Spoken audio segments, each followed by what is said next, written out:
എന്നെ എല്ലാവരും നന്മ പരിപാടി നീയാണ് ഇതിന് ഏറ്റവും പ്രധാനം. എന്നെ ഏറ്റവും വൃത്തികെട്ടനായിട്ട് ഏതെങ്കിലും പടത്തിൽ കാസ്റ്റ് ചെയ്ത് ഒരു ടെറിബിൾ വില്ലൻ, ഹൊറിബിൾ വില്ലൻ പരിപാടി ചെയ്യണം. അപ്പൊ അങ്ങനെ ഞാൻ പറഞ്ഞ ഒരു സാധനം വരുന്നുണ്ട് എന്ന് പറഞ്ഞാണ് ബെന്നിക്കഴിവേറി.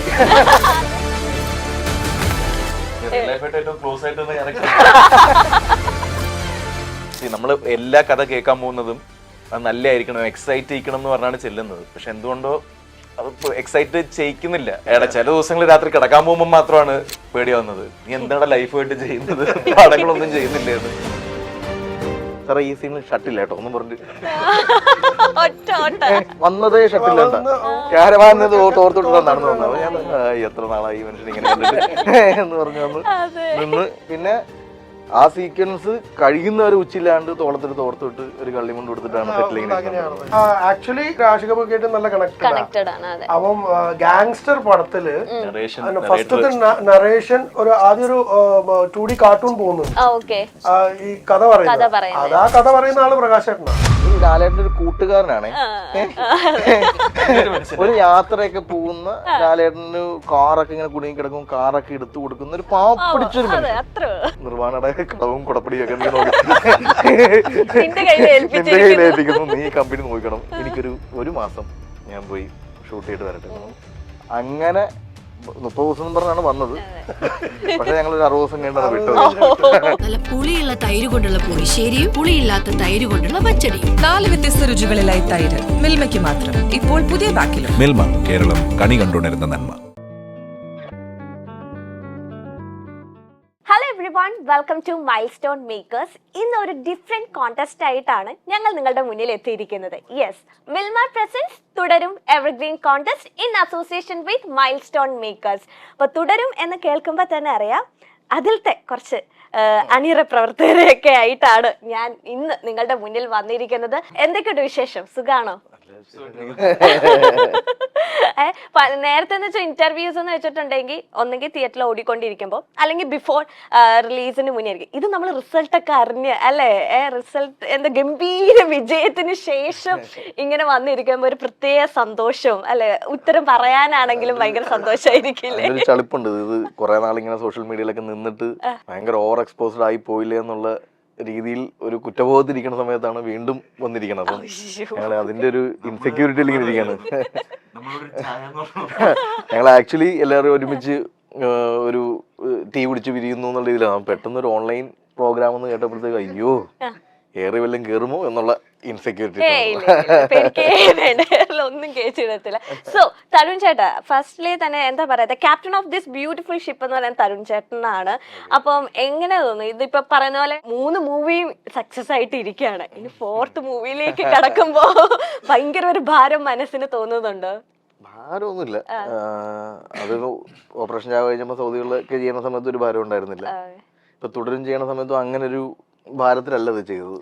ഞങ്ങൾക്ക് എല്ലാ പ്രോസസും എൻജോയ് ചെയ്യണം എന്നുള്ളത് മാത്രമേ ഉള്ളൂ. നമുക്ക് ചെയ്യുന്ന വർക്ക് ഇങ്ങനെ ചെയ്ത് റിസൾട്ടും അതിന്റെ ഒരുക്കങ്ങളും ഷൂട്ടും ഒക്കെ എൻജോയ് ചെയ്ത് ചെയ്യുക. നമ്മൾ മാക്സിമം ഹാപ്പി ആയിട്ടിരിക്കാനാണ് ഈ പ്രോസസ് ചെയ്യണം. അല്ലാണ്ട് അതിനപ്പുറത്തേക്കൊരു ഭാരം പോലെ കാണാൻ ആഗ്രഹിക്കുന്നില്ല. പിന്നെ അങ്ങനെ ഒരു ഭാരം പോലെ കാണിക്കുന്ന ആളുകളും അല്ല എൻ്റെ കൂടെ ഉള്ളത്. അവരൊക്കെ ഇപ്പൊ അടുത്ത പടം എഴുതുന്നത് ബിനുചേട്ടനാണ്. അപ്പം അതിന്റെ പ്രീ നടന്നുകൊണ്ടിരിക്കുകയാണ്. അപ്പോഴും ഞങ്ങളിങ്ങനെ എൻജോയ് ചെയ്തുകൊണ്ടിരിക്കുകയാണ്. ഞങ്ങള് അത് ആ എഴുത്തിന്റെ പരിപാടികൾ, അതിന്റെ ട്രീറ്റ്മെന്റുകൾ, അതിന്റെ ഓരോ ലെയറുകൾ, ഇനി അത് ഓരോ ആർട്ടിസ്റ്റുകൾ ഒന്ന് ചെയ്യുമ്പോൾ ഉള്ള എക്സൈറ്റ്മെന്റ് അല്ലെങ്കിൽ ഷൂട്ടിങ്ങിൽ. അതുകൊണ്ട് വിജയം തോൽവി എന്നുള്ളതിനെ പറ്റി ഒന്നും ബോധേടല്ല. അങ്ങനെ ഇല്ല. ശരിക്കും പറഞ്ഞാൽ എനിക്ക് ഇഷ്ടപ്പെടുന്ന സിനിമ ചിലപ്പോൾ വേറെ ആൾക്ക് ഇഷ്ടപ്പെടണമെന്നില്ല. അപ്പൊ സിനിമ എന്ന് പറയുന്നത് അങ്ങനെ നമുക്ക് മെജോറിറ്റീനെ ഇഷ്ടപ്പെടുത്തുക എന്ന് മാത്രമേ ഉള്ളൂ. അപ്പൊ ഇഷ്ടപ്പെടാത്തവർക്ക് ഞങ്ങളൊക്കെ ഒരു ഫെയിലിയർ ആളുകളാണ്. ഇഷ്ടപ്പെടുന്നവർക്കാണ് 3 സിനിമയും നല്ലതെന്ന് പറയുന്നത്. ഇപ്പൊ ഞാൻ ചെയ്ത സിനിമയിൽ സൗദികളിലൊക്കെ ഇഷ്ടപ്പെടാത്ത കുറെ ആളുകളുണ്ട്, ഓപ്പറേഷൻ ഇഷ്ടപ്പെടാത്തവർ. അപ്പൊ തുടരും. അതുകൊണ്ട് ഈ സക്സസ് എന്ന് പറയുന്നതിന് അർത്ഥമില്ല എന്ന് വിചാരിക്കുന്നു. നമുക്കൊരു നല്ല കോണ്ടന്റ് ഉള്ള സിനിമ ഉണ്ടാക്കുക, അത് നന്നായിട്ട് അണിയിച്ചൊരുക്കി ആളുകളെ മുന്നിൽ എത്തിക്കുക. ദെൻ റെസ്റ്റ് ഓഫ് തിങ്സ് അവരുടെ കയ്യിലാണ്. ഈ മൂവി കണ്ടതിന് ശേഷം ഏറ്റവും വെറുപ്പ് തോന്നുന്ന 2 കഥാപാത്രങ്ങളുണ്ട്. എന്താ പറയാ, അവരെയൊക്കെ ഒന്ന് നേരിട്ട് ആ സിനിമയെ കൂടെ ബിനുചേട്ടാ എങ്ങനെ സാധിച്ചു? ബിനുചേട്ടാ സംഭവിച്ചു പോയി. തരുൺ ചേട്ടന്റെ ഒരു ലക്കി ചാമാണോ ബിനി ചേട്ടൻ? ഇപ്പൊ അടുത്ത പടം തരുണാണോ? നിങ്ങൾ രണ്ടുപേരും പരസ്പരം അങ്ങോട്ടും എന്തോ ഒരു ബോണ്ടിങ് കുറെ നാൾക്കുള്ള ആഗ്രഹമായിരുന്നു. ഈ നമ്മള് ചില സിനിമയിലൊക്കെ ഇതാണ്ട പ്രണയം എന്ന് ജാവയെ പറഞ്ഞപ്പോഴത്തേക്കും ഈ മിഡിൽ ഏജ് കാമുകന്മാരുടെ ഒക്കെ അല്ലെ മിഡിൽ ഏജ് കാമുകിമാരുടെ ഒക്കെ ഇങ്ങനത്തെ ഒരു ഹസ്ബൻഡ്, ഇങ്ങനത്തെ ലവർ എന്ന് പറഞ്ഞ ഒരുപാട് കമന്റ്സ് സ്റ്റാറ്റസുകൾ കാണാറുണ്ട്. അതുകൊണ്ട് ഇത്രയൊക്കെ ഉണ്ടടാ മനുഷ്യൻ എന്ന് സൗദികളിലൊക്കെ പറഞ്ഞപ്പോഴേക്കും മനുഷ്യത്വത്തിന്റെ പ്രതീകമായിട്ട് മാറി. അപ്പൊ അത് കഴിഞ്ഞിട്ട് ഇദ്ദേഹത്തെ വിളിക്കുന്ന സിനിമകളിലൊക്കെ ഇങ്ങനെ ഒരു 1-2 സീനാണെങ്കിലും കുറച്ച് മനുഷ്യത്വം പറഞ്ഞിട്ട് പോകും, കുറച്ച് നന്മപരം പറഞ്ഞു. അപ്പൊ ഇങ്ങനെ അത് കുറെ റിപ്പീറ്റ് ആയപ്പോ ഒരു ദിവസം എടുക്കാന്ന് പറഞ്ഞിട്ടാ എന്നെ എല്ലാവരും നന്മപര പരിപാടി നീയാണ് ഇതിന് ഏറ്റവും പ്രധാനം, എന്നെ ഏറ്റവും വൃത്തികെട്ടനായിട്ട് ഏതെങ്കിലും പടത്തിൽ കാസ്റ്റ് ചെയ്ത് ഒരു ടെറിബിൾ വില്ലൻ, ഹൊറിബിൾ വില്ലൻ പരിപാടി ചെയ്യണം എന്ന് പറഞ്ഞു. അപ്പൊ അങ്ങനെ ഞാൻ പറഞ്ഞ ഒരു സാധനം വരുന്നുണ്ട് എന്ന് പറഞ്ഞതാണ് ബെന്നി കഴിവേറി.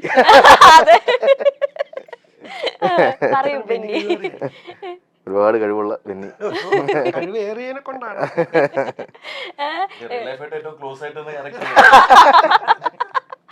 ആണോ ബിനി ചേട്ടാ? അങ്ങനെയൊന്നുമില്ല.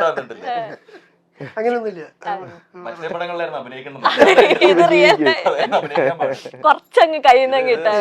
പക്ഷെ തരുൺ ചേട്ടൻ പറഞ്ഞ വാക്ക് പാലിച്ചു. 100% വൃത്തിയിട്ട ഒരു ക്യാരക്ടറിൽ തന്നെ പ്ലേസ് ചെയ്തിട്ടുണ്ട്. അപ്പം ആ ഒരു ക്യാരക്ടറിലേക്ക് വരുമ്പോ ഒന്നാമത് ലാലേട്ടൻ ഓപ്പോസിറ്റ് ആണ് രണ്ടുപേരും. പ്രകാശ് ചേട്ടനായാലും ബിനി ചേട്ടനായാലും ഒരു രക്ഷയില്ലാത്ത പെർഫോമൻസ് ആണ്. എന്താ പറയാ, രണ്ടുപേരെ നമുക്കൊന്ന് ഇടിക്കാൻ തോന്നും കണ്ട് ആ പടത്തിൽ കണ്ടിട്ടുണ്ടെങ്കിൽ. അതെ അതെ അതെ അതെ. ലാസ്റ്റ് ചില സമയത്ത് സങ്കടം തോന്നുന്നുണ്ട്, പെട്ടും പോയി, ആരും സഹായിക്കാനും ഇല്ല, എന്ത് ചെയ്യണം എന്നറിയില്ലാണ്ട്. ഈ ക്യാരക്ടറിലേക്ക് ഫസ്റ്റിലെ ഇത് പറഞ്ഞപ്പോഴത്തേനും എന്താണ്, ഒന്നാമത്തെ ലാലേട്ടൻ ഓപ്പോസിറ്റ് ചെയ്യുന്ന ഒരു ക്യാരക്ടറാണ്. അപ്പം എക്സൈറ്റഡ് ആയിരുന്നു. കാരണം ഒന്ന് വില്ലനായിട്ട് ചെയ്യുന്നു, അല്ലെങ്കിൽ ഒരു നെഗറ്റീവ് ഷെയ്ഡുള്ള കഥാപാത്രം ചെയ്യുന്നു എന്ന് പറയുന്നതിൽ ഒരു എക്സൈറ്റ്മെന്റ് ഉണ്ട്. പിന്നെ മോറോവറിലേക്ക് നമ്മൾ ഓപ്പോസിറ്റ് ചെയ്യാൻ പോകുന്നത് എന്താ പറയാ, അത്രയും വലിയൊരാളെയാണ് നമ്മൾ ഓപ്പോസിറ്റ് ചെയ്യാൻ പോകുന്നത്. സോ അതിന്റെ ടെൻഷൻ ഉണ്ടായിരുന്നു. സോ ലൈക്ക് അപ്പം പകുതി കാര്യങ്ങള് മിസ്റ്റർ ജോർജ് സാറ് കൊണ്ടതിനെ കൊണ്ട് അത് ബാലൻസ് ചെയ്ത് പോകാൻ പറ്റി. എന്താ പറയാ, നമുക്ക് അഭിനയിക്കുമ്പം ഉണ്ടാകുന്ന നമുക്ക് കിട്ടുന്ന ഫീഡ്ബാക്സ് അല്ലെങ്കിൽ നമ്മൾ ആ കഥാപാത്രത്തെ കുറിച്ചിട്ട് ഡയറക്ടർ പറഞ്ഞു തരുന്നത് അത് തരുൺ വെല്ല എക്സ്പ്ലെയിൻഡ് ആയിരിക്കും. ക്യാരക്ടേഴ്സിനെ കുറിച്ചിട്ടുള്ള എല്ലാവരുടെ പറയുന്നത് ഭയങ്കര എക്സ്പ്ലെയിൻഡ് ആയിരിക്കും. അല്ലെങ്കിൽ നമ്മൾ ആ മൂമെന്റിൽ എന്ത് റിയാക്ഷനിലാണ് നിൽക്കേണ്ടത്, അല്ലെങ്കിൽ നമ്മൾ എന്ത് ഒരു മൂഡിലാണ് നിൽക്കേണ്ടത് എന്നുള്ളത് അത് കറക്റ്റായിട്ട് കൺവേഡ് ആണ്. അപ്പം നമുക്ക് കാര്യങ്ങൾ കുറച്ച് എളുപ്പമായിരുന്നു ആ തലത്തിൽ. പിന്നെ ഓപ്പോസിറ്റ് നിൽക്കുന്നത് ലാൽ സാർ അതിനെ കൊണ്ട് അത് പറയണ്ട, പുള്ളി ജീവിക്കാനുള്ളത്. റൈറ്റിംഗില് ഏറ്റവും കോംപ്ലക്സ് ആയിട്ടുള്ള ക്യാരക്ടർ ബെന്നിയാണ്. ഇപ്പം ജോർജ് നമുക്ക് എഴുത്തിൽ അയാൾക്ക് എന്താ ബ്ലാക്ക് ഷെയ്ഡ് മാത്രമേ ഉള്ളൂ. ഇതങ്ങനെയല്ല. ഇത് ഈ പറയുന്ന അപ്പൊ അത് ഒരു പ്രോപ്പർ ആക്ടർക്ക് അത് കൃത്യമായിട്ട് നോട്ട് ഈസി. എനിക്ക് അത് പറയണ സമയത്ത് ചേട്ടാ അത്ര ഈസി പരിപാടിയല്ല. വില്ലൻ ആണോ എന്ന് ചോദിച്ചു കഴിഞ്ഞാൽ വില്ലനുണ്ട്, അത് ഹ്യൂമറിലേക്ക് ട്രാക്ക് പോകുന്നുണ്ട്. പിന്നെ ചില സമയത്ത് അയാളുടെ ഇമോഷൻസ് ഉണ്ട്, അയാളുടെ ഒരു എന്താ പറയാ, അയാൾ ഇതിൻ്റെ അകത്ത് കുടുങ്ങിപ്പോയി എന്നുള്ളതുകൊണ്ട്. എന്നാൽ ഈ പറയുന്ന അധികാരം നീയാണ് അടുത്ത SI CI എന്നൊക്കെ പറയുമ്പോൾ ഉള്ള ഒരു മനുഷ്യന്റെ. അപ്പം ഏറ്റവും കോംപ്ലക്സ് ആയിട്ടുള്ളൊരു ക്യാരക്ടർ ബെന്നിയാണ്. അത് ഒരുപാട് പുറത്തുനിന്നൊക്കെ ഉള്ള ആൾക്കാർ വിളിച്ചിട്ട് നമ്മളോട് പറയുമ്പോൾ ബെന്നി ഭയങ്കര കോംപ്ലക്സ് റൈറ്റിംഗ് ആണെന്നൊക്കെ പറയുമ്പം നമ്മൾ ആദ്യം ഡിസ്കസ് ചെയ്ത ചേട്ടാ അത് അത്ര ഈസി പരിപാടിയല്ല, കുറച്ച് കോംപ്ലക്സ് ആണ്. നമ്മൾ അറ്റ് എ ടൈം ആദ്യം നമ്മൾ ഫ്രെയിമിൽ കാണുന്ന സമയത്ത് ഇയാൾക്ക് മൾട്ടിപ്പിൾ ഇമോഷൻസ് ഉണ്ട്. ആദ്യം പ്രേക്ഷകൻ ഒരു ഇമോഷനെ പിടിച്ചു പോകും, രണ്ടാമത് റിപ്പീറ്റ് വാച്ച് കാണുമ്പോഴത്തേക്കും ആയിരിക്കും ഇയാൾ കാണിച്ചിരിക്കുന്നത് കറക്റ്റ് ഇമോഷനാണ്. അപ്പൊ അതായിരുന്നു എനിക്ക് ബെന്നിയിൽ വർക്ക് ചെയ്യാനുള്ള എക്സൈറ്റ്മെന്റ് പുള്ളിയുടെ. മിൽമ നടത്തിയ ഒരു കോൺടെസ്റ്റിന്റെ വിന്നേഴ്സ് ആണ് ഈ നിൽക്കുന്നത്. അപ്പൊ എനിക്ക് ബാക്ക്ഗ്രൗണ്ടില് ലാലേട്ടനും ശോഭന ചേച്ചിയും ചായ കുടിക്കുന്നത്. അപ്പൊ നിങ്ങളുടെ സെറ്റില് മിൽമയുടെ ചായ എന്തോരം കവർ പോയിട്ടുണ്ട്. കാരണം ഇടയ്ക്കിടയ്ക്ക് ബ്രേക്ക് വരുമ്പോ എന്തായാലും ഒരു ചായ അല്ലെ, ഒരു ക്ഷീണം മാറ്റണമെങ്കിൽ ചായ. പിന്നെ എന്താ പറയാ, ഇപ്പൊ ഈ കോൺടെസ്റ്റ് ആയതുകൊണ്ട് വരെ ഞങ്ങൾ എന്റെ ഒക്കെ വീടിന്റെ അടുത്ത നെയ്ബേഴ്സ് മിൽമയുടെ കവർ, അവർക്ക് മറ്റേ ഈ തൊട്ടടുത്ത് പശു ഉണ്ടെങ്കിൽ മിൽമയുടെ കവർ പാല് കുടിക്കണ അങ്ങനത്തെ ഒരു ശീലം ആയിട്ട് പോകുന്ന കുറച്ച് ആൾക്കാർ ഇപ്പോഴും ഉണ്ട്. അപ്പൊ നിങ്ങളുടെ തുടരുവില് എങ്ങനെയാണ് നിങ്ങൾ ക്ഷീണം മാറ്റിയത്? രാവിലെ വരുമ്പോ ഒരു സ്ട്രോങ് സെറ്റിലോട്ട് വരുമ്പോഴൊരു സ്ട്രോങ് ടീ. അത് ഞാൻ എപ്പോഴും വരുമ്പോ എനിക്ക് സ്ട്രോങ് ടീ വേണമെന്ന് അവർക്ക് അറിയാം. ഓൾറെഡി ഒരു സ്ട്രോങ് ടീ വരും. കാപ്പി. ഓരോരുത്തർക്കും ഡിപ്പെൻസ് ആണ്, ഓരോരുത്തരുടെയും പ്രിഫറൻസുകൾ കൊണ്ട് തരും. പിന്നെ വൈകുന്നേരങ്ങളിൽ ഒരു ചായ. ആ ചായ ഭയങ്കര ഇമ്പോർട്ടന്റ്, മലയാളികളുടെ ഇമ്പോർട്ടന്റ്. അതെ, ചായ കിട്ടി, ഒന്നും ഇല്ലെങ്കിൽ ഒരു ചായ കിട്ടിയാൽ ഒരു ചായ, നമുക്ക് ക്രിയേറ്റിവിറ്റി വന്നു. ഒരു ചായ കിട്ടിയാൽ ഒരു ചായ കിട്ടിയാൽ. പിന്നെ ചേട്ടൻ എങ്ങനെയായിരുന്നു? ലൈറ്റപ്പ് ഒക്കെ ചെയ്യുന്ന സമയത്ത് കുറച്ച് സമയം വരുമല്ലോ, ഒരു ചായ കുടിച്ചാലോ? അതെ, ചുമ്മാ എന്തെങ്കിലും ചിന്തിക്കണമെങ്കിൽ ഒരു ചായ കുടിച്ചാൽ. ചായ അപ്പൊ ഒരു ഞങ്ങളുടെ വീക്ക്നെസ് ആണ്. ഫർഹാൻ എത്ര ചായ കുടിച്ചു? ഇവര് കുടിക്കുമ്പോഴൊക്കെ കൂടെ കുടിക്കും. ചുമ്മാ കൂട്ടിന് ഇവരുടെ ഒപ്പം കൂടെ കുടിക്കുന്നു. Okay, next over to you guys. Okay, so congratulations. Thank you. എൻ്റെ ക്വസ്റ്റ്യൻ ഫർഹാൻ ചേട്ടനോടാണ്. ഫസ്റ്റ് മൂവി ഞാൻ സ്റ്റീവ് ലോപ്പസ്. എനിക്ക് പേഴ്സണലി ഇഷ്ടപ്പെട്ട ഒരു പെർഫോമൻസ് ആൻഡ് ക്യാരക്ടറായിരുന്നു. പക്ഷേ ഈ പറയുന്ന പോലെ കുറേ ക്രിറ്റിസിസംസ് ഫേസ് ചെയ്തു. അതിനുശേഷം ഒരു നോട്ടബിൾ ക്യാരക്ടറിൽ കണ്ടത്, if I'm right, Bheeshmaparvam എന്നുള്ള സിനിമ. അതിനുശേഷമാണ് തുടരും എന്ന് പറയുന്ന സിനിമ. ഇതിൽ one of the major characters തന്നെയാണ്. സിനിമ നമ്മളിപ്പോൾ നോക്കുമ്പം അതിൽ കുറച്ച് ഇമ്പോർട്ടൻറ്റ് ക്യാരക്ടേഴ്സിൽ ഏറ്റവും ഇമ്പോർട്ടൻറ്റ് ക്യാരക്ടേഴ്സിൽ ഒരാളാണ്. സോ ഇത്രയും ഒരു സമയമെടുത്തു ഇങ്ങനൊരു ക്യാരക്ടറിലോട്ട് വരാനും, അല്ലെങ്കിൽ ഒരു സിനിമ കഴിഞ്ഞിട്ട് ഇത്രയും ബ്രേക്ക് വരുന്നു. So how do you keep your self motivated ഇങ്ങനെ കണ്ടിന്യൂസ് ആയിട്ട് ഇങ്ങനെ ചെയ്യാമെന്നുള്ളത്? ഇല്ല, അത് നത്തിങ് യു ക്യാൻ ഡു. ഹോപ്പാണ്, വരും, നല്ലൊരു സാധനം വരും. നമ്മളിപ്പോൾ ഒരു കഥ കേട്ടത്, നമ്മൾ എല്ലാ കഥ കേൾക്കാൻ പോകുന്നതും അത് നല്ലതായിരിക്കണം, എക്സൈറ്റ് ചെയ്യിക്കണം എന്ന് പറഞ്ഞാണ് ചെല്ലുന്നത്. പക്ഷെ എന്തുകൊണ്ടോ അത് എക്സൈറ്റ് ചെയ്യിക്കുന്നില്ല. ഇപ്പം ഈ ഗ്യാപ്പ് ഞാൻ അറിഞ്ഞുകൊണ്ടെടുക്കുന്നതൊന്നുമല്ല. എനിക്ക് ഓപ്ഷൻ എനിക്ക് ഒരു വർഷം തന്നെ 5 പടം ചെയ്താൽ കൊള്ളാമെന്നുണ്ട്. പക്ഷേ എക്സൈറ്റ് ചെയ്യിക്കുന്ന പടങ്ങൾ വരുന്നില്ല. ചില എക്സൈറ്റ് ചെയ്യിക്കുന്ന പടങ്ങൾ അത് പ്രോജക്റ്റ് ആകുന്നില്ല. പിന്നെ മോട്ടിവേറ്റഡ് എന്ന് പറഞ്ഞാൽ നമ്മൾ ഇപ്പം ഈ സിനിമയിലെ ആൾക്കാരുമായിട്ട് എപ്പോഴും ഉള്ളതുകൊണ്ട് ഒരു വിശ്വാസമുണ്ട്, ഒരു പടവും കൂടെ കിട്ടും, എന്നുള്ളൊരു വിശ്വാസമുണ്ട്. ഇപ്പോഴും ഒരു പടവും കൂടെ കിട്ടും എന്നുള്ളൊരു വിശ്വാസമുണ്ട്. പിന്നെ ആ പടം കിട്ടിയിട്ട് പിന്നെ ആലോചിക്കും. അത് അങ്ങനെ അല്ലാതെ മോട്ടിവേറ്റ് ചെയ്യാൻ ഞാൻ അങ്ങനെ ഫോഴ്സ്ഫുള്ളി അങ്ങനെ ഒന്നും ചെയ്യാറൊന്നുമില്ല. ഞാൻ ബേസിക്കലി ഭയങ്കര ആദ്യം ചിന്തിക്കും, ചിൽ ഗായാണ്. ചില ദിവസങ്ങൾ രാത്രി കിടക്കാൻ പോകുമ്പോൾ മാത്രമാണ് പേടിയാവുന്നത്, നീ എന്താണ് ലൈഫായിട്ട് ചെയ്യുന്നത്, പടങ്ങളൊന്നും ചെയ്യുന്നില്ലേന്ന്. പക്ഷെ അല്ലാത്ത സമയത്തൊക്കെ ഓക്കെയാണ്. സോ നേരത്തെ ക്വസ്റ്റ്യൻ ജസ്റ്റ് ഒരു ആഡ് ഓൺ ആണ്. ഈ പറയുന്ന പോലെ സ്ട്രീറ്റ് കാസ്റ്റിംഗ് പ്രിഫർ ചെയ്യുന്ന ഒരാളാണ് തരുൺ ചേട്ടൻ. സോ ഏതെങ്കിലും ഒരു കഥാപാത്രത്തിന് ഇങ്ങനൊരു മുഖം, ഒരു സാദൃശ്യം തോന്നുകയാണെങ്കിൽ കൺസിഡർ ചെയ്യണം. Thank you. പതിപ്പിച്ചിട്ടുണ്ട്. പേരെന്താണ്? ആദിൽ. ഓക്കെ, ഇനി ആരാക്കാണ്? ഓക്കെ. Hello sir. ഹലോ. ഈ ഒരു വേദിയിൽ ലാലേട്ടനോടൊപ്പം തന്നെ നമ്മൾ ഏറെ മിസ് ചെയ്യുന്നത് ജോർജ് സാറിനെയാണ്. അപ്പോൾ എനിക്ക് തരുൺ സാറിനോടാണ് ചോദിക്കാനുള്ളത്, അടുത്തൊരു സിനിമയിലും കൂടെ പ്രകാശ് സാറിനെ കൊണ്ടുവരും. ചേട്ടൻ രസമുള്ള ആക്ടറാണ്, രസമുള്ള ക്രിയേറ്ററാണ്. ഇപ്പം ആക്ടറിനേക്കാൾ ഉപരിയായിട്ട് ഔട്ട്സ്റ്റാൻഡിങ് ഹ്യൂമൻ ബീങ്. ഈ പറയുന്ന പോലെ നമുക്ക് സംസാരിച്ചിരിക്കാൻ തന്നെ ഒരു പുസ്തകം വായിക്കുന്നതോളം മോട്ടിവേഷൻസും സ്റ്റോറീസും ഒക്കെ ഉള്ളൊരു മനുഷ്യനാണ്. അപ്പം I would love to spend time with him. അത് ആക്ടറായിട്ടാണോ, അല്ലെങ്കിൽ ഒരു ഫാമിലി മെമ്പറായിട്ടാണോ, അല്ലെങ്കിൽ ഒരു ഫ്രണ്ടായിട്ടാണോ എന്നുള്ളതൊക്കെ സെക്കൻഡ്. പക്ഷേ ഓൾവേസ് ഇപ്പോഴും ഞങ്ങൾ ഒരു 3 ദിവസം കൂടുമ്പോഴൊക്കെ എപ്പോഴും ഫോണിൽ സംസാരിക്കുന്ന, ഇപ്പം അദ്ദേഹം ചെയ്യുന്ന വർക്കുകളെ പറ്റി പറയുന്ന, ഞാൻ ചെയ്യാൻ പോണ വർക്കുകളെ പറ്റി പറയുന്ന അങ്ങനത്തെ ഒരു റിലേഷൻഷിപ്പ് ഉള്ള കൂട്ടമാണ്. അപ്പം എനിക്ക് പ്രകാശേട്ടന് ഇനിയും നമ്മളുടെ ചിന്തകളിൽ ഏതെങ്കിലുമൊക്കെ ഒരു റോളിലേക്കൊക്കെ വന്നു കഴിഞ്ഞാൽ ഈസിലി ചേട്ടാ എനിക്ക് വേണ്ടി ഒരു പരം കൂടി ചെയ്യുമെന്ന് കഴിഞ്ഞാൽ പുള്ളി വരും തന്നെയാണ് വിശ്വാസം. അങ്ങനത്തെ തോട്ടുകളൊന്നും ഇപ്പം വന്നിട്ടില്ല. അങ്ങനെ പ്രകാശേട്ടൻ ഇപ്പം വലിയ ഒരു ആളുകൾക്ക് ഇഷ്ടമുള്ള ഒരാളായി മാറിയതുകൊണ്ട് പുള്ളി യൂസ് ചെയ്യാമെന്നുള്ള ചിന്തയും വന്നിട്ടില്ല. ആപ്റ്റായിട്ട് ചേട്ടൻ ചെയ്താൽ നന്നാവും. അങ്ങനെ എല്ലാവരും ഇപ്പം ബിനുവിനെ കാസ്റ്റ് ചെയ്യണോ, അങ്ങനെ ഞങ്ങളുടെയൊക്കെ ഭാഗ്യത്തിന് എല്ലാ സിനിമയിലും അങ്ങനത്തെ ബിനുവിന് പറ്റുന്ന ഒരു റോൾ വരുന്നത് അത് ബിനുവിൻ്റെ ഫീച്ചർ കൊണ്ടും രൂപം കൊണ്ടും ഒക്കെ ഉണ്ടാകുന്ന ഒരു ക്വാളിറ്റിയാണ്. അപ്പം അങ്ങനെ പ്രകാശേട്ടന് പറ്റുന്ന പരിപാടി വന്നു കഴിഞ്ഞാൽ ഉറപ്പായിട്ടും പ്രകാശേട്ടാ നിങ്ങളുടെ പരിപാടി ഒന്ന് കേട്ട് നോക്കിയാലോ എന്ന് പറയും. കേട്ട് നോക്കി അദ്ദേഹത്തിന് എക്സൈറ്റ് ചെയ്യിച്ചാൽ മാത്രമേ ആ പ്രോസസ് ഫുള്ളാവുള്ളൂ. അല്ലാണ്ട് ഒരു ബന്ധങ്ങളുടെ പുറത്ത് ഒരു പരിപാടിയിലും കാസ്റ്റ് ചെയ്യപ്പെടാറില്ല. പിന്നെ ഈ ഒരു പടം കണ്ടപ്പോൾ എനിക്ക് തോന്നിയത് കൂടുതലും 90s കിഡ്സിനെ റിലേറ്റ് ചെയ്യാൻ പറ്റിയിട്ടുണ്ട്. അതായത് ലാലേട്ടൻ്റെ വീട്ടിലത്തെ സീനൊക്കെ മുണ്ട് മാത്രം എടുത്ത് നമ്മുടെ പണ്ടത്തെ അച്ഛന്മാരുടെ ഒക്കെ.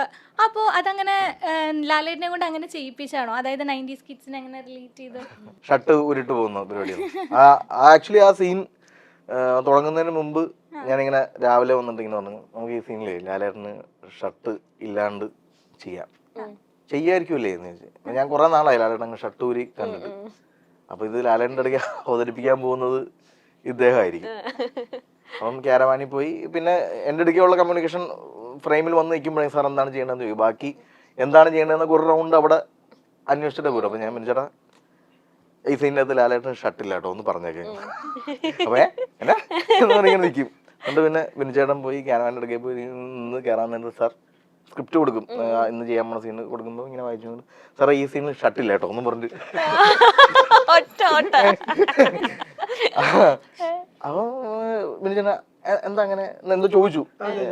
അപ്പൊ ഇങ്ങനെ അത് അവൻ പറഞ്ഞത് ഇങ്ങനെ വീട്ടിൽ നടക്കുന്നൊരു സീക്വൻസ് പോലെ ആണ്. അപ്പൊ അത് ഷട്ടില്ലെങ്കിൽ ഭയങ്കരമായിട്ട് കണക്ട് ഉണ്ടാവും. ഓക്കെ അപ്പം വന്നതേ ഷട്ടില്ല ക്യാരവാൻ തോർത്തോട്ട് നടന്നു വന്നു. അപ്പൊ ഞാൻ എത്ര നാളായി ഈ മനുഷ്യൻ ഇങ്ങനെ കണ്ടിട്ട് എന്ന് പറഞ്ഞു വന്ന് നിന്ന്. അപ്പൊ ഞാൻ വന്നു സാറേ എന്റെ വീട്ടിലൊക്കെ അച്ഛനൊക്കെ ഇങ്ങനെ കുളിയൊക്കെ കഴിഞ്ഞ് വരുമ്പോൾ ഇങ്ങനെ ഷട്ടെന്നൊരു ഒരു കൈലി മുണ്ട് കൊടുത്തിട്ട് തോർത്തൊക്കെ ഇട്ട് പോകുന്നുണ്ട്. അപ്പൊ അത് റിപ്ലിക്ക് ചെയ്യാൻ വേണ്ടിയിട്ടാണ് സാർ. ചെയ്യാലോ മോനെ ചെയ്യാം. പിന്നെ ആ സീക്വൻസ് കഴിയുന്നവരെ ഉച്ചില്ലാണ്ട് തോളത്തിട്ട് തോർത്തിട്ട് ഒരു കള്ളിമുണ്ട് കൊടുത്തിട്ടാണ് സെറ്റിലിങ്ങനെ.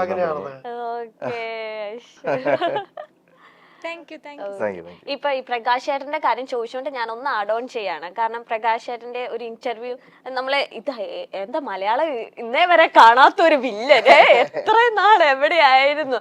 ആളൊരു ആഡ് മേക്കിംഗ് രംഗത്ത് എന്താ ഒരു മാർക്കറ്റ് ചേഞ്ചർ ആണ്. ഒരു ഗംഭീര ആടുകളാണ്. ആളുടെ ബാക്ക്ഗ്രൗണ്ട് നമ്മൾ റിസർച്ച് ചെയ്യുമ്പോൾ ഇതൊക്കെ ഇദ്ദേഹമായിരുന്നോ ചെയ്തേന്ന് വരെ അതിശയിപ്പിക്കുന്ന അത്രയും ബിസി ആയിട്ടുള്ള ഒരു ക്രിയേറ്റീവ് ഹെഡ്. പക്ഷെ ആളുടെ ഒരു കാസ്റ്റിംഗ് എന്ന് വെച്ചിട്ടുണ്ടെങ്കിൽ ഇതുപോലെ തന്നെ സുനിലേട്ടന്റെ ഒരു എനിക്ക് ഇങ്ങനെ പേര് പറഞ്ഞു ഫോട്ടോസ് ആള് പോലും അറിയാണ്ട് അവിടെ നിന്ന് ഇവിടെ നിന്നൊക്കെ ഇങ്ങനെ ഫോട്ടോസ് അയച്ചു കൊടുക്കുക. അങ്ങനെയാണ് എന്നെ കാസ്റ്റ് ചെയ്തതെന്ന്.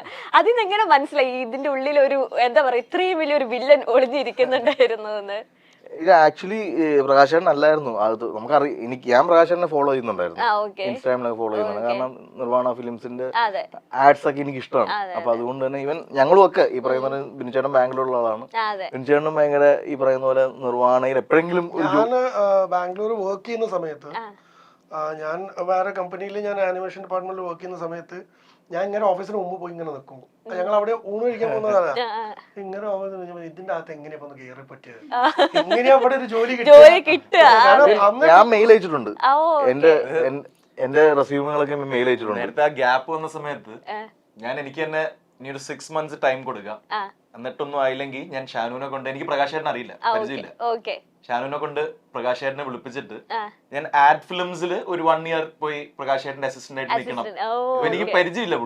ഇപ്പൊ ഞങ്ങൾ ആദ്യമായിട്ടോ ഞങ്ങൾ പരസ്പരം ഡിസ്കസ് ചെയ്തു. ഞാൻ മെയിൽ അയച്ചിട്ടുണ്ടെന്നുള്ളതും ബിനുചേട്ടൻ ഈ കഴിഞ്ഞ ദിവസം എടുക്കും ഞാൻ അതിന്റെ മുന്നിലൊക്കെ പോയി ജോലി എല്ലാം കിട്ടുമെന്നല്ലേ നിന്നിട്ടുണ്ടെന്നു ഇവനിപ്പോഴും ആദ്യമായിട്ടാണ് കേൾക്കണേ. ഈ 6 months ഇടയ്ക്കാണ് എനിക്ക് കോൾ വരുന്നത്. എന്നിട്ട് അപ്പോഴും എന്നോട് തരുൺ പറയുമ്പം ഈ ക്യാരക്ടർ ആയിട്ടില്ല. ആരാന്ന് നോക്കുമ്പോൾ തരുൺ പറഞ്ഞ ഹിന്ദിന്നും തമിഴിന്നും ഇങ്ങനെ രണ്ടുപേര് മനസ്സിലുണ്ട്. പിന്നെ ഷൂട്ടിന് ഒരാഴ്ച മുമ്പാണ് ഞാൻ പിന്നെ തരുണെ കാണാൻ ഓരോ പ്രൊഡക്ഷൻ ഫ്ലാറ്റിൽ പോകുന്നത്. നമ്മളിങ്ങനെ പുറത്തൊക്കെ ഇരുന്ന് സംസാരിച്ചിട്ട് അവസാനം മുറിക്കകത്തേക്ക് കയറി. മുറിക്കകത്തേക്ക് മറ്റേ ബോർഡ് ഇങ്ങനെ വെച്ചിട്ടുണ്ട്, ഓരോ കാസ്റ്റും സുധീഷ് എന്ന് പറഞ്ഞ എന്റെ ഒരു ഫോട്ടോ ഇങ്ങനെ വെച്ചിട്ടുണ്ട്. ഇങ്ങനെ ഞാൻ പെട്ടെന്ന് നോക്കിയപ്പോഴത്തേക്കും ഇങ്ങനെ ഞാൻ ഇത് പ്രകാശേട്ടല്ലേ പ്രകാശേട്ടനാണോ ചെയ്തത്. അപ്പോഴും എനിക്ക് ഡൗട്ടായി. ഞാൻ പുള്ളി ചെയ്യുമെന്ന് വിചാരിക്കുന്നില്ല. അവരൊരു ലുക്ക് റെഫറൻസ് വെച്ചിരിക്കുന്നു. ഇല്ല ഓഡിഷൻ ചെയ്തു എന്നാ നീ കാണുതേ ഓക്കെ. അപ്പോഴാണ് ഞാൻ ആരും മീറ്റ് ചെയ്യണമെന്ന് വിചാരിച്ചിരുന്ന ആള് കറക്റ്റ് ആയിട്ട് ഈ പടത്തിൽ വന്ന് വീഴുകയും ചെയ്തു. പിന്നെ പടത്തില് ഫുൾ ടൈം പുള്ളി ആക്ച്വലി ആഷിഖാട്ടിനൊക്കെ ആഷിഖൊക്കെ നല്ല കണക്റ്റഡ് ആണ്. അപ്പം ഗാങ്സ്റ്റർ പടത്തില് ഫസ്റ്റത്തെ നറേഷൻ ഒരു ആദ്യം ഒരു 2D കാർട്ടൂൺ പോകുന്നുണ്ട്. ഈ കഥ പറയുന്നത് അത് ആ കഥ പറയുന്ന ആള് പ്രകാശേട്ടനാ. പ്രകാശേട്ടന്റെ വോയിസ് ആണ് അത്.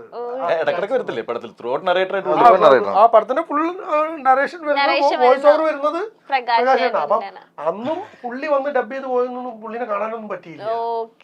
പുള്ളിനെ കാണാനൊന്നും പറ്റിയില്ല. ഞങ്ങൾക്ക് 3 പേർക്ക് ഇങ്ങനത്തെ ഇഷ്ടങ്ങളുണ്ട്. അപ്പം സുനിലേട്ടൻ ഇടക്കിടക്ക് പറയുന്നുണ്ട്. ഞാൻ കഴിഞ്ഞ ദിവസം ഇങ്ങനെ പ്രകാശ് വർമ്മയായിട്ടൊരു മീറ്റിംഗ് ഉണ്ടായിരുന്നു. ഇങ്ങനെ പ്രകാശേട്ടൻ പുള്ളി ഫോട്ടോഗ്രാഫറാണ്. ഈ ഫോട്ടോസിലെ എസ്തെറ്റിക്സ് ഒക്കെ ഭയങ്കര ഇഷ്ടമാണ്. അപ്പൊ ഇങ്ങനെ സുനിലേട്ടന്റെ പല ഫോട്ടോസിനെ പറ്റിയൊക്കെ സംസാരിക്കുന്ന മീറ്റിംഗ്സും കോളുകളിലൊക്കെ കൂടെ പരിചയം, വളരെ റാൻഡം കോളുകൾ, വല്ലപ്പോഴും വിളിക്കുന്ന ഒരു സുഹൃത്തുന്ന രീതിയിൽ പ്രകാശേട്ടനെ അറിയാമെന്ന് പറയുന്നുണ്ട്. അപ്പൊ ഇങ്ങനെ സുനിലേട്ടൻ പറഞ്ഞു ഞങ്ങളിങ്ങനെ ഒരു സിനിമ ചെയ്യാൻ പോവാണ്, തരുണാണ് അത് ഡയറക്ട് ചെയ്യുന്നത്. ഇവണ് ഞാൻ തരുണിന്റെ സിനിമകളൊക്കെ കണ്ടിട്ടുണ്ട്, അയാൾ നല്ല ഡയറക്ടറാണ്, great, all the best Sunil, നന്നായി വരട്ടെ, ലാലേട്ടനൊപ്പം ചെയ്യാൻ പറ്റുന്നത് ഭാഗ്യമല്ലേ എന്നൊക്കെ പറഞ്ഞ് സുനിലേട്ടനെ അനുഗ്രഹിച്ചു വിട്ട ആൾ ആ സമയത്ത് ചുമ്മാ റാൻഡംലി സുനിലേട്ടൻ ഞങ്ങളുടെയൊക്കെ പിക്ചർ എടുക്കും അങ്ങനെ. ഓക്കെ നമ്മൾ അറിയാതിരിക്കുന്ന സമയത്ത് കാൻഡിഡ് ആയിട്ട് ഒരു ഫോട്ടോ എടുത്ത് പുള്ളി ഒരു മോണോക്രോമിലാക്കി നമുക്കിങ്ങനെ അയച്ചു തരും. ഭയങ്കര ലൈഫായിരിക്കും. അത് പുള്ളിയുടെ അതൊരു കഴിവാണ്. വെറുതെ അല്ല, ഞങ്ങൾക്ക് എല്ലാവർക്കും അങ്ങനെ കുറെ നമ്മുടെ എഡീസിന്റെയും രഞ്ജിതേന്റെയും ഒക്കെ റാൻഡംലി കുറെ ലൈഫുള്ള ക്ലിക്കുകളുണ്ടാവും. അപ്പൊ അങ്ങനെ നമ്മള് ജോർജിനെ തേടിയുള്ള യാത്ര പല രീതിയിൽ, പല ഓഡീഷൻസ്, പല തിയേറ്റർ ആർട്ടിസ്റ്റുകൾ, മലയാളത്തിൽ തന്നെയുള്ള നമുക്ക് പരിചയമുള്ള ചില ഡ്രാമയിലൊക്കെ ഉള്ള ചില ആളുകളെയൊക്കെ വെച്ച് പലതും ചെയ്യുന്നുണ്ട്. ഒന്നും വർക്കൗട്ട് ആകുന്നില്ല, ഒന്നും നമ്മൾ ഉദ്ദേശിക്കുന്ന റാൻഡ് വരുന്നില്ല. അങ്ങനെ ഹിന്ദിന്ന് ഒരാൾ, ഹിന്ദിയിലുള്ള തിയേറ്റർ ആർട്ടിസ്റ്റ്, അങ്ങനെ വലിയ നോണൊന്നുമല്ല, അങ്ങനെ നോണായിട്ട് ഒരാൾ വരാനും പാടില്ല. എവിടെയൊക്കെയോ ഇത് ആരാണെന്ന് ചിന്തിക്കുന്ന ആളുകൾ. അപ്പൊ അങ്ങനെ ഒരാൾ വന്ന് പുള്ളി കഥ ഫുൾ നറേഷൻ ഞാൻ കൊടുത്തു. പുള്ളി ആ ഓരോ നറേഷൻ ഇതിൻ്റെ അകത്ത് ഇങ്ങനെ സർപ്രൈസുകൾ വരുന്ന സമയത്തൊക്കെ പുള്ളി ഭയങ്കര എക്സൈറ്റഡ് ആയി. പുള്ളി കഴിഞ്ഞപ്പോൾ ഈ ട്രാവൻകൂർ നിന്നാണ് ഞാൻ കൊടുക്കണം. പറഞ്ഞു I'm ready to go Tharun, എന്നാണ് ഷൂട്ട് ചെയ്യാൻ പോകുന്നത്? അപ്പം ഞാൻ ഓർത്ത് അയ്യോ, ഇത് പ്രൊഡക്ഷനും അല്ലെങ്കിൽ നമുക്കൊരു മുന്നോട്ട് പോകാന്നതിന്റെ ഭാഗമായിട്ട് പോയി കൊടുത്തിട്ട് നറേഷനാണ്. പുള്ളി ഇത് ചെയ്യാൻ അത്രയേറെ വില്ലിങ് ആയിട്ട് നിൽക്കുവാണ്. അപ്പൊ ഞാൻ എന്താണ് പറഞ്ഞത്, എന്താ ഇത് പുള്ളി ഇതിനു മുമ്പ് ലുക്ക് ചേഞ്ച് ചെയ്തിട്ടുള്ള പല ഫോട്ടോസ് എന്നെ കാണിച്ചപ്പോൾ എനിക്ക് ഇങ്ങനെയൊക്കെ ചേഞ്ച് ആകാൻ പറ്റും, ഞാൻ വേണേ മുടി ബ്ലാഡ് ആക്കാം, അല്ലെങ്കിൽ ഈ പറയുന്ന താടി. അപ്പം പുള്ളിക്കൊരു മലയാളി ഫ്ലേവറും ഉണ്ട് കണ്ടു കഴിഞ്ഞാൽ. അപ്പൊ ആകെ എന്റെയും ഷാജി ചേട്ടന്റെയും ബിനുചേട്ടന്റെ ഒക്കെ കൺസേൺ ഇത് ത്രൂ ഔട്ട് വെർബലി പോകേണ്ട ഒരു ക്യാരക്ടറാണ് ഇയാള്. അപ്പൊ ഈ ഒരു അന്യഭാഷക്കാരൻ വന്ന് ഇത് ചെയ്യുമ്പോ എന്തായാലും ഈ മലയാളത്തിന്റെ ഒരു ഓതന്റിറ്റി ഉണ്ടാവില്ല. അപ്പം എന്നാലും ഞാൻ വിചാരിച്ചു ഓക്കെ ഇദ്ദേഹത്തെ വെച്ചിട്ട് മുന്നോട്ട് പോവാം. അപ്പൊ ഇദ്ദേഹം ഇടയ്ക്ക് വിളിച്ചിട്ട് എനിക്കൊരു 45 days തരാമോ, ഞാൻ നിങ്ങളുടെ കൂടെ വന്നിട്ട് നിങ്ങളുടെ അസിസ്റ്റന്റ് ആയിട്ട് നിൽക്കാം, എന്നിട്ട് എനിക്ക് മലയാളം ഞാൻ പഠിക്കാം. അപ്പം അദ്ദേഹം ഭയങ്കര ആഗ്രഹത്തിൽ ഇത് പറയണം. അപ്പൊ എന്നെ ഇടക്കിടക്ക് വിളിച്ചിട്ട് ഞാൻ മലയാളം പഠിക്കാൻ ട്രെയിനറെ വെക്കട്ടെ, ഞാൻ നിങ്ങളുടെ കൂട്ടത്തിൽ ഒരു അസിസ്റ്റന്റ് ഡയറക്ടർ പോലെ നിന്ന് ഒരു 10-45 ദിവസം നിങ്ങൾക്കൊപ്പം നിന്നതിന് ശേഷം എന്റെ ഷൂട്ട് വെക്കുവാണെങ്കിൽ ഞാൻ കുറച്ചും കൂടി സെറ്റ് ആവുന്നു. അപ്പൊ ഞാൻ ആ പ്രോസസ്സിലൊക്കെ വിശ്വസിച്ച് ചിലപ്പം വർക്കൗട്ട് ആയേക്കും. അപ്പോഴും നമ്മളിങ്ങനെ ആ പുള്ളിയുടെ ഫോട്ടോ ഈ പ്രകാശേട്ടന് പരമായിട്ട് ഇങ്ങനെ ഒട്ടിച്ച് ഇങ്ങനെ വെച്ച് നോക്കുമ്പോഴും എനിക്കറിയാം അതൊരു 50% അല്ല 50% താഴെയാണെന്നുണ്ടെങ്കിലും നമുക്ക് 30 days ഷൂട്ട് നടക്കണേ. അതായത് ലാലേട്ടൻ കമ്മിറ്റ് ചെയ്ത് അടുത്ത മാസം ഷൂട്ട് തുടങ്ങാന്ന് പറഞ്ഞത്. അപ്പൊ നമ്മൾ ഒന്നുമില്ല നമ്മുടെ കയ്യില്, കാസ്റ്റിങ്ങുകളും ചെയ്തിട്ടില്ല, ടെക്നീഷ്യൻസും ഇല്ല, ഞാനും കുറച്ച് ഡയറക്ഷൻ ടീമും പ്രൊഡ്യൂസറും മാത്രമുണ്ട്. പിന്നെ ഈ പറയുന്ന ബിനുചേട്ടൻ അന്നേ കാസ്റ്റ് ചെയ്തിട്ടുണ്ടായിരുന്നു. ബിനുചേട്ടൻ അന്ന് തന്നെ ലാലേട്ടനും ബിനുചേട്ടനും മാത്രമേ ഈ സിനിമയിൽ കാസ്റ്റ് ചെയ്യപ്പെട്ടുള്ളൂ, വേറെ ആരും ഇല്ല. ഇവൻ മണിയമ്പിള്ള രാജേട്ടൻ പോലും ഇല്ല. അപ്പൊ അതിന്ന് പിന്നെ നമ്മൾ ഒന്നേകം തുടങ്ങിയതാണ്. അപ്പം ഈ ഫോട്ടോ ഒക്കെ കാണുമ്പോഴത്തേക്ക് ഈ സുനിലേട്ടൻ വന്നിങ്ങനെ ഇരിക്കും. അപ്പൊ സുനിലേട്ടൻ ഈ പറയുന്ന പോലെ ഭയങ്കര ഓർഗാനിക് ആയിട്ടുള്ള കാര്യങ്ങൾ വിശ്വസിക്കുന്ന ആളാണ്. അപ്പൊ എന്നെ പുള്ളിക്ക് ഇഷ്ടവും ഞാൻ ഭയങ്കര ഓർഗാനിക് ആയിട്ട് കാര്യങ്ങൾ അപ്രോച്ച് ചെയ്യുന്ന ആളാണ്. പുള്ളി ഇങ്ങനെ നടക്കുന്നിരുന്നിട്ട് എല്ലാം ഓർഗാനിക് ആണ് തരണേ, പക്ഷെ അത് മാത്രം പ്ലാസ്റ്റിക് അടിക്കണം, അത് മാത്രം പ്ലാസ്റ്റിക് അടിക്കണം. അപ്പൊ ഞാൻ പറഞ്ഞു കുറെ ദിവസമൊക്കെ ഞാനിങ്ങനെ ക്ഷമിച്ച്, ചേട്ടാ ഞാൻ ജയിച്ചോളാം ചേട്ടാ, ധൈര്യമായിട്ടിരിക്കും, എന്നെ വിശ്വസിക്കും. നമ്മൾ സൗദി വെള്ളക്കിലൊക്കെ ഉമ്മേനെ ജയിച്ചതിന്റെ ഒരു അഹങ്കാരമുണ്ട്. അപ്പൊ അതുകൊണ്ട് ഞാൻ ജയിച്ചോളാം, അത് ജയിച്ചോളാം. അപ്പൊ ഞാൻ പറഞ്ഞു സൗദി വെള്ളക്കിലൊക്കെ ഉമ്മ വന്നപ്പോഴും ഇതേപോലത്തെ കൺസേൺസ് ഉണ്ടായിരുന്നു, പക്ഷെ ഉമ്മ എല്ലാവർക്കും വർക്കൗട്ട് ആയി. അപ്പൊ ഞാൻ ആ ട്രാക്ക് പിടിച്ചോളാം, ഡയലോഗ് ഉണ്ടെങ്കിൽ നമുക്ക് സജഷൻസ് ഒക്കെ വെച്ചിട്ട് പല പരിപാടികളും സെറ്റ് ചെയ്യാം, നമുക്കൊരു നല്ല സൗണ്ട് ആർട്ടിസ്റ്റിനെ വെച്ചിട്ട് നാച്ചുറൽ ആയിട്ട് പിടിക്കാം എന്നൊക്കെ പറഞ്ഞ് നിൽക്കുന്ന സമയത്ത് പുള്ളി എന്നെ ഡാർക്ക് വീട്ടിൽ പോയിട്ടും വിളിക്കും, ഒക്കെ ഓർഗാനിക് ആണ് തന്നെ, പക്ഷെ അത് പ്ലാസ്റ്റിക് ആണ്. അപ്പൊ അതെനിക്ക് പതിയെ ഡാർക്ക് അടിച്ചു തുടങ്ങി. അപ്പം വേറെ ഓപ്ഷൻസും കിട്ടുന്നില്ല. അപ്പൊ അങ്ങനെ അതായത് പുള്ളി ഇതിൽ നിന്ന് എന്റെ മനസ്സിൽ എന്തെങ്കിലും ഒരു പുതിയ ചിന്ത വന്നോട്ടെ എന്നോർത്തിട്ട്, ശരിക്കും പറഞ്ഞാൽ ജോർജ് സാർ എന്ന് പറയുന്നത് ഇതേപോലത്തെ ആളാന്ന് പറഞ്ഞ് ഇങ്ങനെ പ്രകാശേണ്ട ഒരു ഫോട്ടോ ഇങ്ങനെ കാണിച്ചു തന്നു. അപ്പൊ ഞാൻ ഇത് പ്രകാശ് ഓർമ്മയില്ലേ, ഇയാൾ അഭിനയിക്കൂ? അഭിനയിക്കൊന്നുമില്ല, പക്ഷെ എന്റെ ഒരു മനസമാധാനത്തിന് ഞാൻ കാണിച്ചത് ഇങ്ങനത്തെ ഒരാളാണ് അവിടെ വന്നിരുന്നെങ്കിൽ. ഞാൻ പറഞ്ഞു ചേട്ടാ ഇയാള് താടിയൊക്കെ പഠിച്ചു കഴിഞ്ഞാൽ ഇയാളുടെ കഷണ്ടിയും ഈ പറയുന്നൊരു കേറിയ നെറ്റിയും പുറയിലുള്ള ഉണ്ട കഷണ്ടിയും ആ മീശയൊക്കെ വെച്ച് കഴിഞ്ഞാൽ ഇയാൾക്കൊരു കോട്ടയംകാരൻ ആ ഭാഗത്തൊക്കെ ഉള്ള ഒരു പച്ചായൻ പോലീസിന്റെ ലുക്കുണ്ട്. ഇങ്ങനെ പോലത്തെ ഒരാളെ കിട്ടിക്കഴിഞ്ഞു കഴിഞ്ഞാൽ ചെയ്യാം. ഞാൻ ചോദിക്കട്ടെ, ഞാൻ ചോദിക്ക്, കിട്ടിയ 100% ഫോട്ടോയിൽ നിന്ന് ഞാൻ ഓക്കെയാണ്, ബാക്കി പരിപാടികൾ സെറ്റ് ചെയ്യാന്ന് വിളിച്ചു നോക്കിയപ്പം പുള്ളി ഞെട്ടിപ്പോയി. അത് മിനിഞ്ഞാന്ന് ഓൾ ദ ബെസ്റ്റ് ആയി കൊടുത്ത് നന്നായി വരട്ടെ എന്ന് പറഞ്ഞ പോയാണ്. അപ്പം അവൻ പിന്നെ പുള്ളി സുല്ലേട്ടൻ വിളിച്ചു പറയുന്ന ഒരു പാവം ക്യാരക്ടർ നല്ല അപ്പൊ എന്തൊക്കെ പറഞ്ഞു റോളാണ്. എന്തൊക്കെ പറഞ്ഞു നമ്മൾ ഈ വില്ലനാന്നൊക്കെ പറഞ്ഞ് പുള്ളി സമ്മതിച്ചില്ലെങ്കിലും ഞാൻ പറഞ്ഞൊരു ഒരു ലാലേട്ടന്റെ ഒരു കൂട്ടുകാരനാണ്. ഒരു യാത്രയൊക്കെ പോകുന്ന ലാലേട്ടന് കാറൊക്കെ ഇങ്ങനെ കുടുങ്ങി കിടക്കും, കാറൊക്കെ എടുത്തു കൊടുക്കുന്ന ഒരു പാവപ്പിടിച്ചൊരു മനുഷ്യൻ. അവൻ അതിനെന്താ നമുക്ക് കേട്ടു നോക്കാലോ, നല്ല ടീമല്ലേ, തരുണിനെയും ബിനുവിനെയും ഒക്കെ എനിക്കറിയാം, നല്ല ടീമാണ് അവര്, അപ്പൊ നമുക്ക് കേട്ടു നോക്കാന്ന് പറഞ്ഞ് ഞാൻ അവിടെ പോയിട്ട് ഒരു ടെറിബിൾ ആൻഡ് ഹൊറിബിൾ രീതിയിലൊരു നറേറ്റീവ് കൊടുക്കണം. പുള്ളി കേട്ടിട്ട് അയ്യോ ലാലേട്ടന്റെ വില്ലൻ, ഇത് എന്തൊരു നറേഷനാണ് തരുൺ, എന്നെ ആ നറേഷൻ ഞാൻ ഭയങ്കര കോൺഫിഡന്റ് ആയിട്ട് ആ നറേഷൻ കൊടുത്തത്. പുള്ളി കാരണം നമുക്ക് സമയമില്ല, ഈ പുള്ളി ഇതിൽ കൊതിപ്പിക്കണം. അപ്പൊ ഈ പുള്ളി കുറച്ച് കഴിഞ്ഞിട്ട് ബ്രില്യൻ മൂവി, ഇത് നന്നാവും തരുൺ ഈ സ്റ്റേജിൽ ചെയ്യേണ്ട ഒരു മൂവി ആയിട്ട് എനിക്ക് ഫീൽ ചെയ്യുന്നു. ഞാൻ എൻ്റെ വൈഫായിട്ടൊന്ന് സംസാരിച്ചോട്ടെ എന്ന് പറഞ്ഞാൽ പുള്ളി അകത്തേക്ക് പോയി. വൈഫിൻ്റെ ഇടയ്ക്ക് സംസാരിച്ചത് റാൻഡംലി ഞാൻ ഇന്റർവ്യൂല് കേട്ടെ. ഇത്രയും ബ്യൂട്ടിഫുൾ ആയിട്ട് 2 ഫിലിം മേക്കേഴ്സ് വന്നിരുന്നിട്ട് ഒരു നറേഷൻ തരുന്നു, ഇത്രയും ഡെപ്തിൽ അവർക്ക് ആ ക്യാരക്ടറുകളെ പറ്റി അറിയാം. ഞാൻ എങ്ങനെ ചെയ്യാണ്ടിരിക്കും സ്നേഹ, ഞാൻ ചെയ്തോട്ടെ. ഈ നിർവ്വാണയുടെ കളവും കുടപ്പടിയും ഒക്കെ നിന്റെ കയ്യിൽ ഏൽപ്പിക്കുന്നു, നീ കമ്പനി നോക്കണം, ഒരു മാസം ഞാൻ പോയി ഷൂട്ട് ചെയ്തിട്ട് വരട്ടെ. ചേച്ചി അപ്പം നറേഷൻ കേൾക്കാണ്ടായിരുന്നു. ചേച്ചി പറഞ്ഞു പൊയ്ക്കോ, ലാലേട്ടനാണ്ട്, അവര് നല്ല ഫ്രണ്ട്സ് പോലത്തെ 2 ആളുകൾ, അവര് പോയി ചെയ്യൂന്ന് പറഞ്ഞിട്ട് അങ്ങനെ 30 ദിവസം പറഞ്ഞാണ് വന്നത്. പക്ഷെ ഞങ്ങളൊരു 60 ദിവസം കഴിഞ്ഞാണ് വിട്ടത്. അപ്പൊ പക്ഷെ അത് I am very thankful to Prakash ചേട്ടൻ ആൻഡ് സ്നേഹ ചേച്ചി. കാരണം അവര് ആ നിർവ്വാണ പോലത്തെ ഒരു വലിയ കമ്പനിനെ നമ്മുടെ ഒരു ഡ്രീമിന് വേണ്ടി അല്ലെങ്കിൽ ലാലേട്ടന്റെ പ്രോജക്റ്റിന് വേണ്ടി അവർ ഒരുപാട് അഡ്ജസ്റ്റ് ചെയ്തു. പല വർക്കുകളും അങ്ങോട്ടും ഇങ്ങോട്ടൊക്കെ ഹോൾഡ് ചെയ്ത് പല വർക്കുകളും പുള്ളി നിസ്സാര സാധനമൊന്നുമല്ല. നമ്മളിവിടെ വല്ല ജുവലറി ആഡ്സ് ഒക്കെ പറഞ്ഞാൽ പുള്ളി ഞാൻ ബ്രിട്ടീഷ് എയർലൈൻസിന്റെ ആഡ് ചെയ്തിട്ടാണ്. അപ്പൊ പുള്ളി ആ സമയത്ത് ബ്രിട്ടീഷ് എയർവേസിന്റെ ആഡാണ് മാറ്റി വെച്ചിട്ട് വന്നത്. അത് നമുക്ക് വേണ്ടി മാറ്റി വെച്ചു. പിന്നെ ഈവൻ പുള്ളി വളരെ അഡമന്റ് ആയിട്ട് പറഞ്ഞു, തരുൺ എനിക്ക് വേണ്ടി ഒന്ന് അഡ്ജസ്റ്റ് ചെയ്തത്, തരുണിന് വേണ്ടി ഞാൻ എന്റെ വർക്കുകൾ, അതൊരു ഭയങ്കര ക്വാളിറ്റിയാണ്. അത്രയും ഹൈയിൽ നിൽക്കുന്ന ഒരാളുടെ, ഹൈ പ്രൊഫൈലിൽ നിൽക്കുന്ന ആള്. ഇപ്പം എനിക്ക് ചിലപ്പം ലാലേട്ടന്റെ എന്തെങ്കിലും ഇവന്റുകളോ അല്ലെങ്കിൽ പല ഷൂട്ടുകളും നടക്കുമ്പോൾ ചില കാര്യങ്ങളൊക്കെ നമ്മുടെ പ്രിഫറൻസ് എപ്പോഴും ലാലേട്ടനാണ്, ലാലേട്ടനെ കംഫർട്ട് ആക്കി. അപ്പം അതിനു വേണ്ടി ലാലേട്ടനോട് പോലും അറിയിക്കാണ്ട് പല കാര്യങ്ങളും പുള്ളി മാറ്റിവെച്ച്, പുള്ളി ഒരു ടെൻഷനും ഇല്ല, തരുൺ ഡേറ്റ് ഫിക്സ് ചെയ്തോ ആ ഡേറ്റിൽ ഞാൻ വന്നോളാം, അല്ല എനിക്ക് എന്ത് ആഡ് ഉണ്ടെന്നോ എനിക്ക് എന്ത് ഷൂട്ട് നടക്കുന്നോ ഒന്നും തിരക്കാൻ നിൽക്കരുത്, അത് മച്ച് കോംപ്ലിക്കേറ്റഡ് ആവും. അത് തരുൺ ഡേറ്റ് പറഞ്ഞു, അതനുസരിച്ച് ഞാനിവിടെ ഷെഡ്യൂൾ ചെയ്തോളാം എന്ന് പറയുന്ന ഒരു, ഇപ്പം സ്റ്റാർട്ട് ചെയ്യുന്ന സമയത്തൊന്നും ഒരു ടെൻഷനും അങ്ങനെ ഉണ്ടായിട്ടില്ല പുള്ളി കാരണം. അതുകൊണ്ട് എന്താ ലാലേട്ടന്റെ ഒപ്പം നിൽക്കുന്ന ഒരു പ്രതിനായകൻ അല്ലെ മലയാളത്തിന് സമ്മാനിച്ച നിങ്ങൾ രണ്ടുപേരാണ്. പക്ഷെ ഈ തുടരുവിന്റെ ഒരു ആഡോ അല്ലെങ്കിൽ ഒന്നും നമ്മൾ ആകെപ്പാടെ ഒരു വിഷു അല്ലെ കണി കണ്ടുകൊണ്ടിരുന്നത് മിൽമയുടെ ഒരു ആഡാണ്. ഈ സംഭവമാണ് എല്ലാ ന്യൂസ് പേപ്പറിലും ഫസ്റ്റ്ലി വന്നത്. മിൽമയുടെ ശോഭന മാമും ലാലേട്ടനും കൂടെ ഇങ്ങനെ ചായ കുടിക്കുന്നത്, അതും എന്താ പറയാ ഒരു നല്ലൊരു ദിവസം വിഷുക്കണിയായിട്ട് മലയാളി പ്രേക്ഷകർക്ക്. അപ്പോഴാണ് ഈ തുടരും എന്ന് ഞങ്ങൾ പ്രേക്ഷകരുടെ മനസ്സിലേക്ക് കയറിയത്. അപ്പൊ ആ ആഡ് നിങ്ങൾക്ക് ഒരു സർപ്രൈസിങ് ആയിരുന്നോ ഈ മിൽമ തന്നെ? ഡബ് നടന്നുകൊണ്ടിരിക്കുന്ന സമയത്താണ് രഞ്ജിത്തേട്ടൻ ഇങ്ങനെ പറയണത്, നമ്മളിങ്ങനെ മിൽമയായിട്ട് അസോസിയേറ്റ് ചെയ്തിട്ട് ഒരു ആഡ് പോകാൻ പോവാണ്. അപ്പം എനിക്ക് പെട്ടെന്ന് അങ്ങനെ എന്തായിരിക്കും ആഡെന്നൊന്നും കത്തിയില്ല.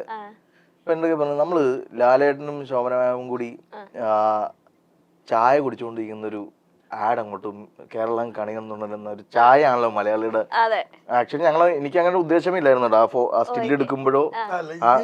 ഈ ഷോട്ട് എടുക്കുന്ന തന്നെ ഇത് പ്ലാൻഡ് അല്ല.